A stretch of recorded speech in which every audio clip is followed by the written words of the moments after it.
Hallo zusammen, ich bin's mal wieder, euer Michael, und heute gibt's von mir ein Thema zu diesen 2 Drohnen hier. Wir haben hier die DJI Mini 4K und die DJI Mini 5 Pro, und es geht mehr oder weniger darum, lohnt sich der Aufpreis von der Mini 4K für 209 € zur Mini 5 Pro für 799 € denn wirklich? Ich möchte es so ein bisschen vergleichen, nicht nur die technischen Daten, die Flugfähigkeiten und so weiter, sondern auch wirklich die Bildqualität. Und da habe ich gedacht, ich nehme euch einfach mal mit. Ich mache euch das vielleicht ein bisschen einfacher, wenn ihr wirklich zwischen den 2 Drohnen vielleicht steht, oder ihr habt vielleicht die Mini 4K und überlegt, zur 5 Pro abzugraden. Ob sich das natürlich lohnt, das sind knapp 600 € Aufpreis so gesehen, was ihr für die 5 Pro mehr zahlt. Das ist schon ordentlich. Lohnt sich das Ganze? Das wollen wir jetzt beantworten. Als erstes kommen wir mal zum wichtigsten Teil, und zwar die Kamera an der Drohne selbst. Ihr habt bei der Mini 5 Pro da natürlich eine 1 Zoll Kamera. Das ist schon ordentlich groß. Bei der Mini 4K habt ihr einen 1 zu 2,3 Zoll Sensor, glaube ich. Das ist also schon deutlich kleiner. Ihr habt an beiden ca. 24 Millimeter Brennweite. Ein weiterer Unterschied ist, ihr habt bei der Mini 5 Pro eine Blende von 1,8 und an der Mini 4K eine Blende von 2,8. Das heißt, ihr habt an der Mini 5 Pro schon mal einen Drittel mehr Blenden, mehr Licht, was die Kamera bzw. das Objektiv einfängt. Dazu habt ihr da noch den größeren Sensor. Das heißt, sobald es ins Lowlight geht, ist der Sensor, die Drohne hier auf jeden Fall deutlich im Vorteil. Das soll jetzt nicht heißen, dass die Mini 4K total schlecht ist. Auch hier bekommt ihr zum Beispiel eine 4K-Auflösung im Video, da aber nur mit 30 Bildern. Die Mini 5 Pro geht da mit maximal 60 beziehungsweise sogar 120 Bildern an den Start. Das heißt, ihr könnt hier eine richtige Zeitlupe selbst in 4K rausholen. 60 Bilder bekommt ihr hier nur mit 2,7K. Da geht es hier schon in die Richtung mit 240 Bildern, also noch deutlich mehr FPS. Im Videobereich selbst habt ihr hier dann natürlich die Möglichkeit, noch ein bisschen rein zu zoomen. Ihr habt hier einen dreifach digitalen Zoom. Wir schauen uns das gleich mal an, was das da für Ergebnisse gibt. Die Mini 4K, die kommt da nur auf einen zweifachen digitalen Zoom, und ich lege euch da nachher mal die Bilder nebeneinander hin. Dann könnt ihr euch das mal direkt anschauen, was es da auch wirklich für einen Unterschied macht. Eben auch im Fotobereich haben wir hier einen Unterschied. Wir haben hier einen 12-Megapixel-Sensor verbaut und in der 5 Pro einen 50-Megapixel-Sensor. Auch das schauen wir uns an, was die Mehrauflösung wirklich bietet, ob ihr da einen Vorteil habt. Gerade im Bildbereich habt ihr natürlich auch durch den großen Sensor ein bisschen bessere Dynamik im Bild. Dynamik heißt, Schatten saufen euch nicht so schnell ab und Highlights, also Lichter, werden nicht so schnell überbelichtet. Ihr könnt so belichten, dass eben in den Schatten noch Details sichtbar sind und in den Highlights, in den Wolken oder so auch noch Details sichtbar sind. Da macht euch das Ganze die Mini 4K schon schwieriger. Beide Drohnen können eine RAW-Aufnahme, das heißt, ihr könnt die RAWs bearbeiten. Für die Bildbearbeitung habt ihr da also noch ein bisschen Luft. Im Videobereich wird das Ganze schon ein bisschen anders. Die Mini 5 Pro, die kommt da mit einem D-Log-M-Profil, also ein Log-Profil, 10-Bit Farbtiefe. Da könnt ihr schon ein bisschen was bearbeiten. Das Ganze bietet euch die Mini 4K nicht. Da habt ihr nur das normale Standardprofil. Ihr könnt auch bei der 5 Pro noch in HLG, also HDR, aufnehmen. Das heißt, ihr habt da einfach deutlich mehr Möglichkeiten. Alleine durch den Sensor und dann noch durch die Software habt ihr da einfach viel mehr Bearbeitungsmöglichkeiten, um euer Bild nachher noch anzupassen. Aber wie gesagt, das schauen wir uns gleich noch detaillierter an. Zu den Flugfähigkeiten selber. Ich habe es mir hier ein bisschen aufgeschrieben. Die Mini 4K, die kommt auf 31 Minuten Flugzeit angegeben. Die Mini 5 Pro ist damit 36 Minuten angegeben. Das Ganze variiert natürlich ein bisschen, ist von der Windgeschwindigkeit abhängig. In der Realität ist es so, die Mini 5 Pro kann schon ein gutes Stück länger fliegen. Also, ich habe die beiden gerade zum Bildqualitätstest und so natürlich fliegen gelassen, und da war die Mini 5 Pro locker 10 Minuten waren da mehr drin. Realistisch müsst ihr da so mit ungefähr 20 bis 25 Minuten bei der Mini 4K rechnen und 25 bis 30 Minuten bei der Mini 5 Pro, wobei die wirklich etwas weniger windabhängig ist und ihr die 30 Minuten da auch einfacher rausbekommt. Ihr könnt bei der Mini 5 Pro auch noch Akkus, die Plus-Akkus kaufen. Die sind offiziell in Europa nicht erhältlich, ihr könnt die aber kaufen. Da kommt ihr noch auf mehr Flugzeit. Da habt ihr dann noch deutlich mehr Flugzeit. Ich glaube, sowas 51 Minuten oder so angegeben. Das ist also wirklich deutlich mehr. Im Fly More Combo, so wie ich sie eigentlich gern fliege, habt ihr da eben 2, 3 Akkus als Reserve, und da spielt es dann keine Rolle, ob da mal ein Akku vielleicht ein paar Minuten mehr fliegen kann. Ihr habt natürlich auch bei der Mini 4K die Möglichkeit, die Akkus zu wechseln. Die sind auch billiger.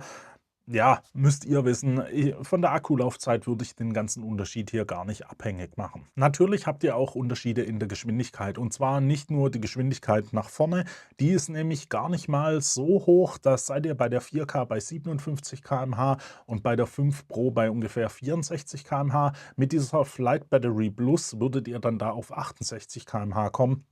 Es macht aber erstmal nicht so den großen Unterschied. Wo ihr wirklich einen größeren Unterschied feststellen werdet oder könnt, ist eben bei der Steig und Sinkgeschwindigkeit zum Beispiel. Da steigt nämlich die 5 Pro mit bis zu 10 Metern pro Sekunde und die 4K nur mit 5 Metern pro Sekunde. Und auch beim Sinken ist es so, die 5 Pro, die sinkt mit 6 Meter pro Sekunde und die 4K nur mit 3,5 Meter pro Sekunde. Da habt ihr also wirklich beim Aufsteigen, beim Runterkommen und so weiter schon einen deutlicheren Unterschied als jetzt bei der normalen Geschwindigkeit. Ob das für euch eine Rolle spielt, müsst ihr natürlich selbst wissen. Die Mini 5 Pro bietet euch dann noch, ich glaube, 42 GB internen Speicher. Bei der 4K ist das natürlich nicht der Fall. Ihr könnt in beiden noch Micro-SD-Karten nutzen. Solltet ihr öfters Micro-SD-Karten vergessen, habt ihr hier natürlich einen Vorteil. Ansonsten würde ich auch das nicht abhängig von eurer Entscheidung machen. Also eine Speicherkarte hat man normalerweise immer dabei. Was dann noch so ein Thema ist, ist eben die Sicherheit, die Flugsicherheit. Ihr habt bei einer 4K nur Sensoren nach unten. Das heißt, sie merkt, wenn sich da unten was bewegt, braucht sie zum Landen, damit sie da eben landen kann. Nach rechts, links und so hat sie aber keine Sensoren. Das heißt, wenn ihr irgendwo auf was zufliegt, wird sie dagegen fliegen. Bei der Mini 5 Pro im Normalmodus ist es wirklich so, in alle Richtungen seid ihr da abgesichert und da dürfte auch relativ wenig passieren. Dazu habt ihr ein LiDAR, was euch wirklich alles nach vorne erfasst. Die ist also wirklich schon sehr, sehr gut abgesichert. Im Sportmodus ist aber auch da Schluss. Da sind die Sensoren abgeschaltet, nur noch die Sensoren nach unten aktiviert. Wenn ihr also wirklich bei Vollspeed unterwegs sein solltet, spielen die Sensoren für euch vielleicht auch erstmal keine Rolle. Bei der Übertragung zur Fernbedienung gibt es dann auch noch einen Unterschied. Erstmal, ihr bekommt mit der Mini 5 Pro, wenn ihr es wollt, den RC2-Controller mit dem Display drin. Bei der Mini 4K habt ihr da nur den normalen Controller, den RC2N oder RCN1, irgendwie sowas, wo ihr euer Smartphone anbringen müsst. Der Unterschied in der Übertragung liegt erstmal daran, die 5 Pro, die sendet mit 1080p mit 60 Bildern, glaube ich. Die 4K sendet nur mit 27p mit 30 Bildern. Ob das jetzt eine Rolle spielt, schwierig. Also ich würde es nicht davon abhängig machen. Auch bei der Reichweite sind wir hier, glaube ich, bei 10 Kilometer und hier bei 6 Kilometer. Beides ist im gesetzlichen Rahmen völlig ausreichend. Klar, wenn ihr woanders fliegt, wo ihr wirklich weiter wegfliegen könnt, habt ihr hier natürlich einen Vorteil, weil eben das Übertragungssystem deutlich besser ist. Es ist stabiler, es geht weiter. Ihr habt hier dann also schon wirklich einen Vorteil. Es waren jetzt also mal so die technischen Details dazu. Jetzt kommen wir wirklich zur Bildqualität. Was bringt euch wirklich der größere Sensor, das bessere Objektiv? Sieht man da wirklich was? Und da habe ich meinen Laptop hier, den würde ich gerade mal hier vorziehen. Dann können wir uns das mal ein bisschen gemeinsam angucken. Ich habe da ein paar Testaufnahmen gemacht. Der erste Unterschied ist auch mal noch, ihr könnt bei der Mini 4K nur bis ISO 3200 gehen. Bei der Mini 5 Pro kommt ihr da auf 6400, im Videobereich sogar auf 12800. Ihr habt also zu der Blende, die schon heller ist, und dem größeren Sensor auch noch eine ISO-Empfindlichkeit, die ihr hochschrauben könnt. Das heißt, solltet ihr wirklich öfters im Dunkeln oder in der Dämmerung fliegen wollen, dann habt ihr hier schon wirklich einen deutlichen Vorteil. Wir sehen aber auch einen Rauschvorteil. Bei Tageslicht, bei ISO 100 sieht es bei der Mini 5 Pro auch schon deutlich besser aus. Also ihr habt da nicht so ein starkes Grundrauschen drin, wie jetzt eben die 4K, wie es bei der 4K zu sehen ist. Das seht ihr hier auch in den Bildern mal im Vergleich. Da ist bei der 4K schon einfach ein bisschen deutlicheres Rauschen sichtbar. Beim Rauschen ist es aber natürlich so, mit entsprechender Bildbearbeitungssoftware könnt ihr die Bilder heutzutage so gut entrauschen, dass das im Fotobereich vielleicht gar nicht mehr so eine Rolle spielt. Im Videobereich ist es da schon eher ein Thema, weil im Videobereich eine Entrauschung natürlich auch mit sehr viel Rechenkraft zusammenhängen würde. Da ist das alles nicht ganz so einfach. Wenn wir bei beiden den 12-Megapixel-Modus benutzen, dann sehen wir auch hier schon einen Vorteil für die 5 Pro. Das Bild ist einfach ein bisschen, ja, ein bisschen schärfer einfach und auch von von der Farbwiedergabe und so weiter sieht es alles ein bisschen besser aus. Wenn wir dann natürlich noch in 'nen Digitalzoom gehen oder vielleicht sogar in den 50 Megapixel Modus, dann haben wir da wirklich einen sehr, sehr deutlichen Vorteil für die Mini 5 Pro. Bei der Mini 5 Pro ist es auch so, im 50 Megapixel Modus ohne Zoom sieht das Bild immer noch deutlich besser aus, der Ausschnitt, den ihr dann ausschneidet, als der Zweifach-Zoom bei der Mini 4K, wo einfach nur digital gezoomt wird. Also da habt ihr hier schon wirklich einen deutlichen Vorteil.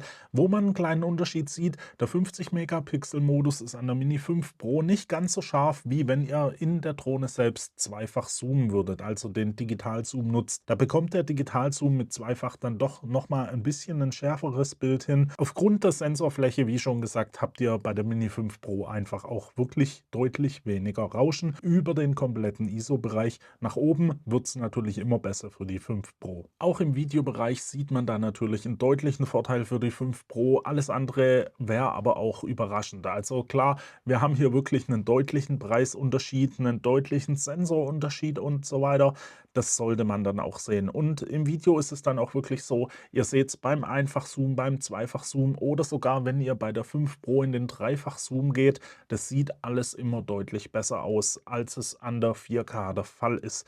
Jetzt ist es aber so, man muss das Ganze ein bisschen realistisch sehen und auch ein bisschen bewerten, für sich selber bewerten. Ihr habt bei der 5 Pro dann natürlich die Möglichkeit, HDR oder eben im Log-Format aufzunehmen, wo ihr noch mal 'n Tick mehr aus dem Bild rausholen könnt, gerade was im Bereich Dynamik und so dann noch möglich ist. Man muss aber sagen, seid ihr jetzt jemand, der einfach im Urlaub vielleicht, das eine oder andere Video aufnehmen will und ihr sowieso nicht so arg in der Bildbearbeitung drin steckt, dann ist es so, dass es für euch vielleicht gar nicht so einen großen Unterschied macht. Das Bild in der 4K sieht auch schon wirklich gut aus. Jetzt ist es natürlich klar, es ist nur sehr bedingt vergleichbar zur 5 Pro, aber es ist nicht so, dass ihr da jetzt ein wirklich schlechtes Bild hättet oder auch von den Fotos ihr da wirklich schlechte Bilder bekommen würdet.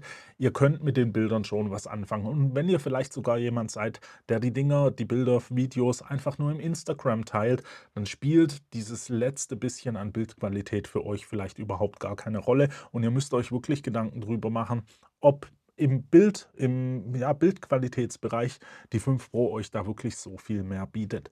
Es ist so, seid ihr Pro-User beziehungsweise seid ihr User, der sich schon im Fotobereich ein bisschen auskennt, im Videobereich ein bisschen auskennt und ihr da wirklich ein bisschen was bearbeiten wollt, das Grading und so weiter, dann fahrt ihr da mit der 5 Pro auf jeden Fall deutlich besser. Alles andere wäre bei dem Preisunterschied aber auch verwunderlich. Jetzt ist es so, ihr habt eben, wenn ihr im Wind fliegt oder so mit der 5 Pro auch wirklich noch mehr Vorteile. Vor allem, sie liegt eben stabiler im Wind. Durch die stärkeren Motoren kann sie das besser ausgleichen. Sie ist natürlich mit ihren 249 Gramm, 250 Gramm immer noch sehr anfällig für Wind. Es bietet euch aber immer so 'n Tick mehr Stabilität, was ihr dann nachher natürlich auch, falls ihr mal längere Belichtungszeiten nutzen wollt oder mal 'n ND-Filter nutzen wollt oder sowas. Das merkt ihr da natürlich. Also, insgesamt kann man schon sagen, ich für mich persönlich als jemand, der jetzt viel mit Foto und Video am Hut hat, würde sagen, auf jeden Fall die 5 Pro nehmen, weil für mich spielt es eben eine Rolle, was man da rausholen kann. Ich habe einen Kumpel, der nimmt zum Beispiel die Drohne in Urlaub mit. Er stellt da ein paar Videos, die er in seinem WhatsApp-Status teilt oder so oder mal ein bisschen was auf YouTube.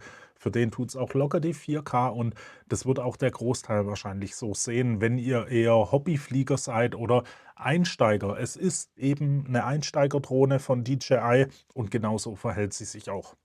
Für die 209 €, was das Ganze im Paket mit dem Controller kostet, bekommt ihr auf jeden Fall eine Top-Drohne. Also, da habt ihr wirklich keinen Müll. Da könnt ihr schon richtig gut mitarbeiten. Ihr könnt da schon ein bisschen was rauszaubern. Wenn es dann halt wirklich deutlich mehr sein darf, greift zur Mini 5 Pro, aber natürlich auch preislich ist es dann doch schon ein größerer Unterschied. Und ja, mehr oder weniger war es das jetzt auch schon von mir. Ich wollte euch da einfach den Vergleich mal kurz nahelegen, was da wirklich der preisliche Unterschied dann nachher an Bildqualität und so ausmacht. Es macht natürlich was aus, aber vielleicht lang nicht so viel, wie jetzt einige von euch erwartet haben. Wenn ihr Fragen dazu habt oder Anregungen, schreibt die doch einfach mal in die Kommentare. Wenn euch das Video gefallen hat, lasst mir doch einfach mal ein Like da. Abonniert den Kanal für weitere Videos. Schaut euch meine Tipps und Tricks Videos zu den Drohnen an, wenn ihr sie besitzt. Und dann hoffe ich, sehen wir uns das nächste Mal wieder. Bis dahin wünsche ich euch eine gute Zeit. Ciao.